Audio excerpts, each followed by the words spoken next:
The only local news teams taking action for you. KIMA KEPR Action News starts now. Coming up this morning on Action News, a Benson City man is facing DUI and hit-and-run charges after he took his car over a curb and hit a woman. Instead of stopping to help, they drove away. Eventually, police caught up with him in Kennewick. We'll share the details on that and the busy weekend area law enforcement had. Plus, the Ben Franklin Fair and Rodeo is back. They kicked off the weekend with the parade and demolition derby, but the real fun starts this week. We'll tell you when gates open.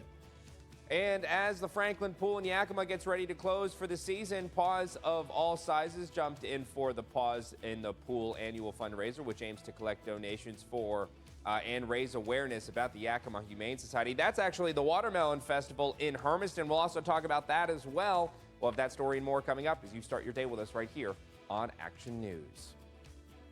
Good Monday morning, everybody. I'm Dave Furtado. And I'm meteorologist Jefferson Donovan. And Jefferson, in the world of weather, things were pretty great this weekend. It got a little bit warmer than I was expecting on Saturday, but all in all, temperatures weren't too shabby. The conditions were pretty good. Didn't see a whole lot of rain. So. Well, I will say that Saturday was a pretty extraordinary lightning day for some folks in our area. Just because it wasn't in the Tri-Cities, some of us saw some very turbulent weather. In fact, we saw a severe thunderstorm warning with considerable threat in Morrow County. It's the first time in my entire career I've ever seen that considerable threat tag issued in the Pacific Northwest. So it was pretty extravagant for some, and we'll dive deeper into some of those details as we go later throughout the newscast. But it should be a pretty pleasant Monday coming our way as we're waking up in the Tri-Cities this morning. Not too much to write home about for today. It's going to be a beautiful day of weather, slightly below average temperatures, but partly cloudy to mostly sunny skies overhead. Right now, it's a pretty, I would say, comfortable morning, 56 degrees with fairly light winds. Here's a look at your weather headlines today.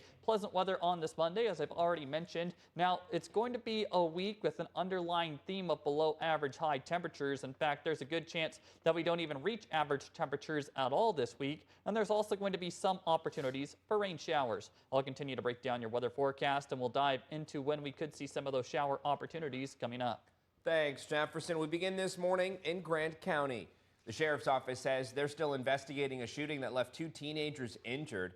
Authorities say it took place Friday night at the Grant County Fairgrounds in Moses Lake when a 15-year-old boy from Wenatchee got into an altercation with a rival gang member. That's when the 15-year-old pulled out a handgun and started shooting, striking his 14-year-old girlfriend as well as a 16-year-old girl standing nearby. Both girls were transported to the hospital with serious but not life-threatening injuries. The 15-year-old was arrested and booked into the Chelan County Juvenile Justice Center. The shooting follows a separate and unrelated incident at the fairgrounds this week when 2 kids were arrested for carrying handguns.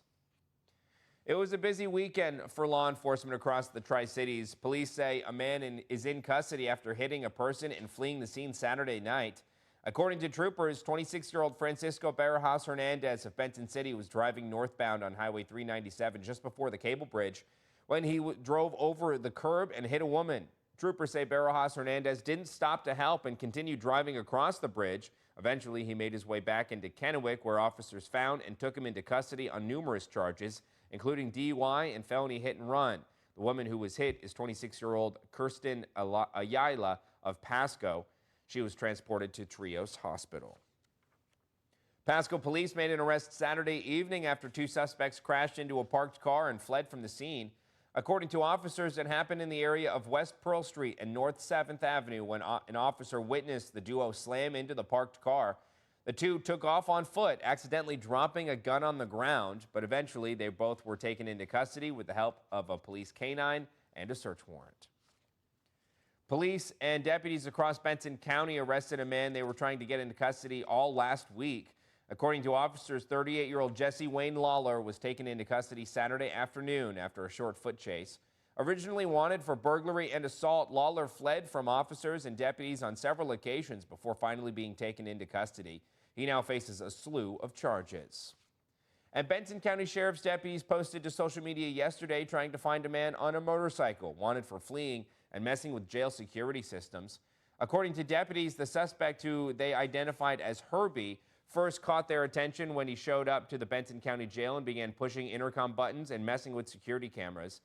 When a deputy arrived, he sped off, but eventually found a Richland officer who was bringing someone into jail. Deputies say Herbie decided to tailgate the officer and drive recklessly around their patrol car before fleeing the area again. Anyone with information about Herbie is asked to contact the Benton County Sheriff's Office. Switching gears this morning, Giesa Credit Union has made a donation in support of pediatric health care at Multicare Yakima Memorial Hospital.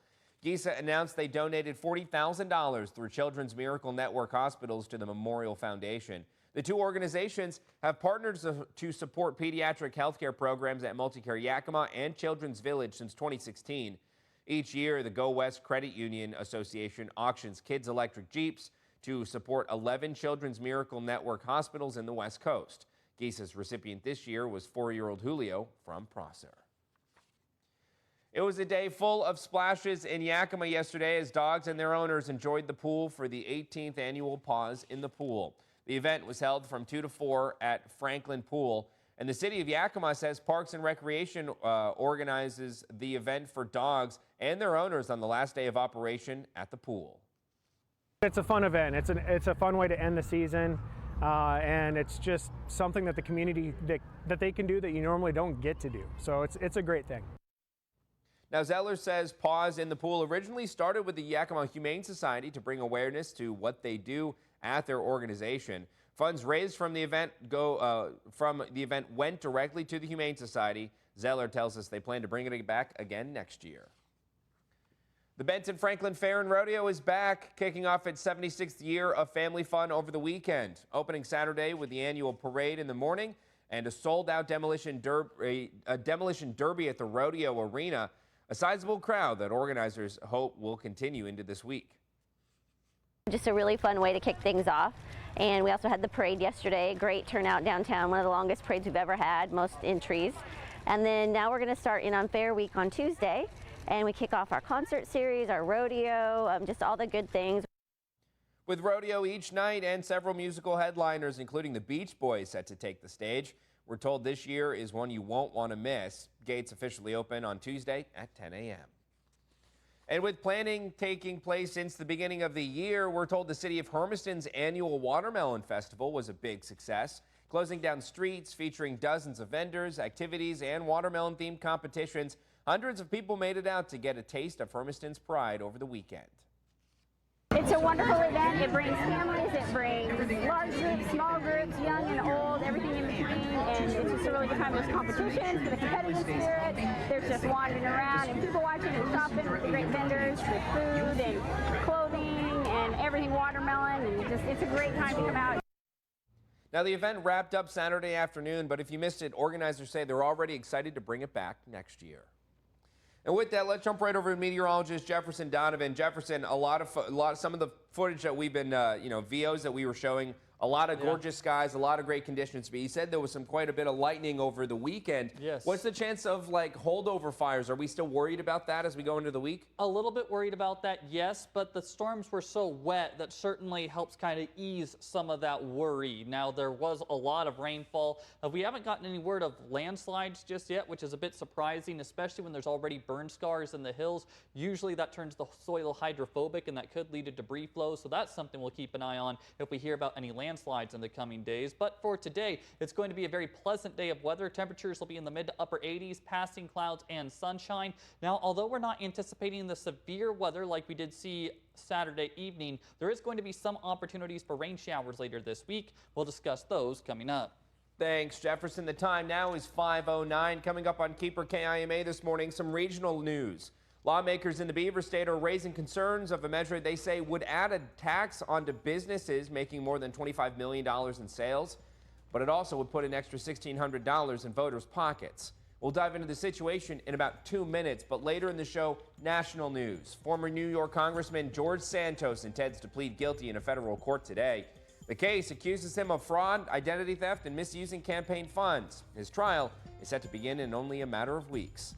And in health news, 2 educators are emphasizing the benefits of reading aloud. They say it's vital for creating classroom community and developing critical thinking skills. However, that's just a peek of what's in the pipeline this morning. Stay with us. The hour is just getting started, and there's more news and weather ahead.